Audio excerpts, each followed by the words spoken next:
Philadelphia.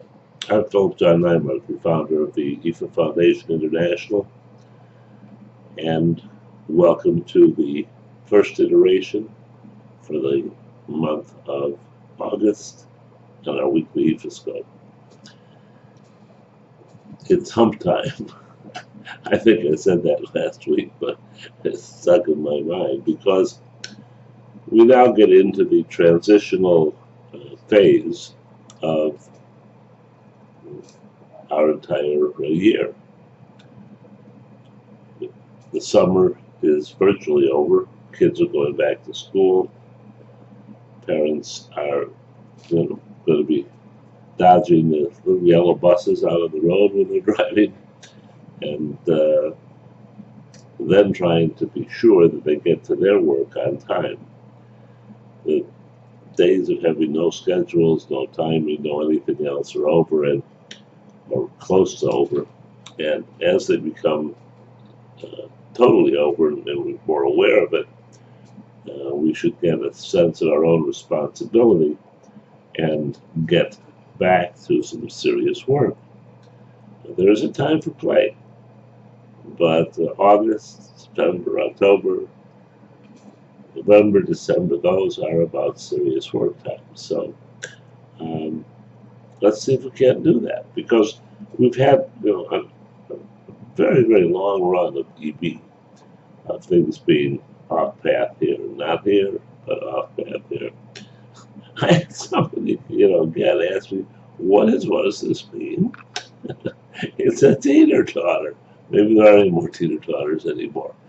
But in the old days, a teeter-totter would be, a wooden bar, one kid on each end, and you got it, and you went up and down and up and down. But the optimal place was to be right here, and not right here where your friend would always be holding you up in the air, waiting to step off of the teeter-totter and have you come crashing to the ground. And it just always seemed like a good analogy to be for what was, the situation there. So at any rate, before I get into this week's Ifascope, I'd like to talk to you for a moment about some of the things going on at the foundation. It's a very, very, very exciting time. One, we're in the process of developing not a brand new method, but a new methodology of reading the opale and reading the YIPEE Ire, a way that it will allow for so much more understanding and accuracy that it should just, it should please you to death. And it's been in the development for a couple of years now. And it goes along with what we always say, and that is, IFA is a living tradition.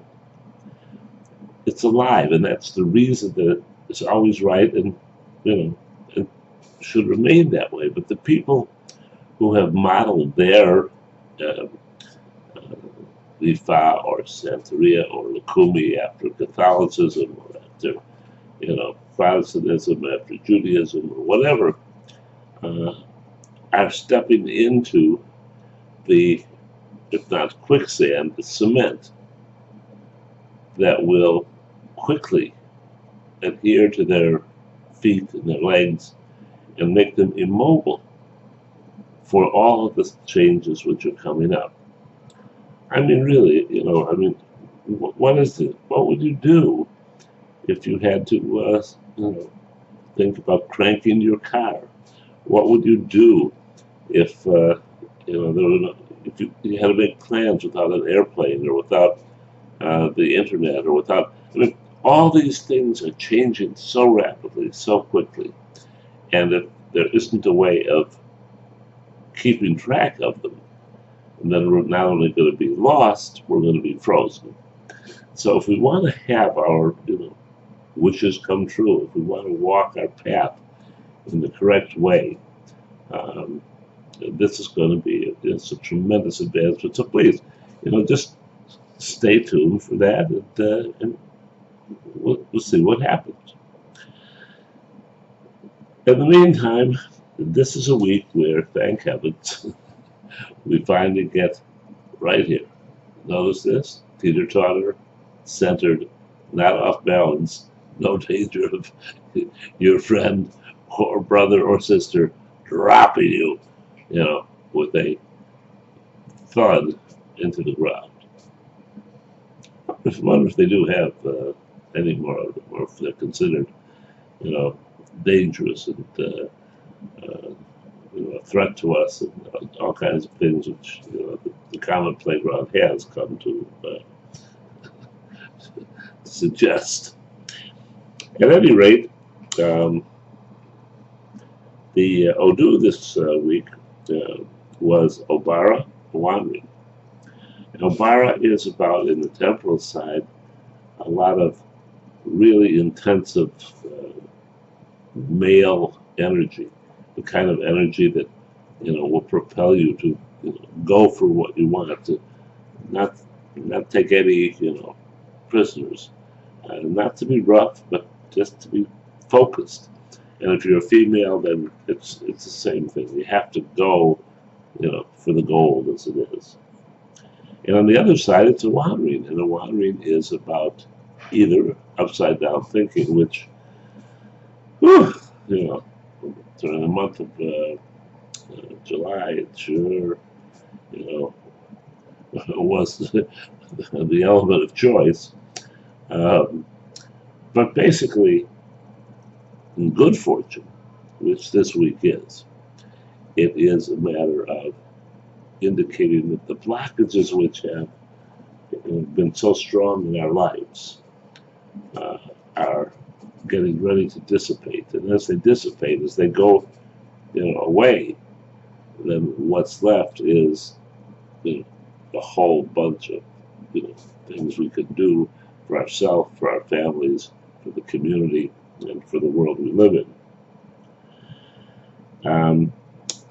And nice enough, the cast for it, was it Ire or YIPEE, was O'Shea, OB. O'Shea is about curiosity, exploration, movement. It's about forging your way through obstacles or not obstacles, as the case may be, until you're firmly set in your plans and in what you have to offer. That's on the temporal side. On the emotional, spiritual side, it's about the Big Bang Theory. It's about endless opportunities, and remember that the opportunities you choose have to be the correct ones. A bad opportunity is not a good opportunity. I give you my word on that. All right. A bad opportunity is a bad opportunity, and more often than not, it will shine, it will glimmer, it will be very exciting, it will have all kinds of if-come kind of things. And then 3 weeks or 3 months down the line, you have to start over and go somewhere else. And it doesn't particularly benefit someone you love or your family or the community. It's all about you. And we're trying to divert Ifa into the way it was meant to be practiced, that it fulfills our entire lives, that it gives us someone to love that's worthwhile, that it gives us children, that it gives us grandchildren, that it gives us a community of people that we associate with. It gives us pure water and all those kinds of things. Those are the long-term energies which are going to be coming through. And if you look, and if you use your head, you're going to see that the long-term energies are going to be that which you want to put into place, and that which will sustain over years and years forward. So it is O'Shea OB, which was highly positive. It was, as I said, right there. Now, who do you think could be the the Orisha that we thank. Well, my first thing was to go for Orunmila. And then I thought of Shango, and the minute I thought of Shango, it felt right. It felt like this is where we should go. Indeed, Shango got a yes, and it was Ogunda Meiji, and that made it, all the more important, because the Ogunda Meiji is about being forceful. It's all male. It coincides with, it's not quite the Obara, but it's certainly in the ballpark. So seeing that, I knew we were on the right track. And what is the offering? The offering is very simple. The offering is 6 red apples. 6 red apples to Shango.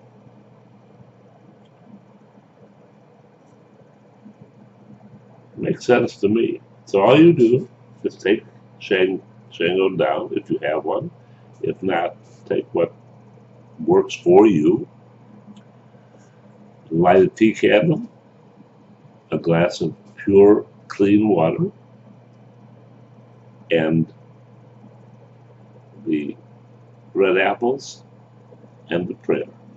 And the prayer should be grateful that finally, after a series of YIPEEs and seemingly stumbling our way, we're back on path in big time, strong.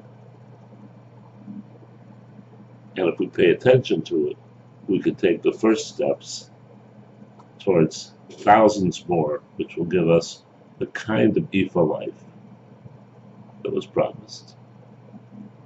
Until next time, love and blessings.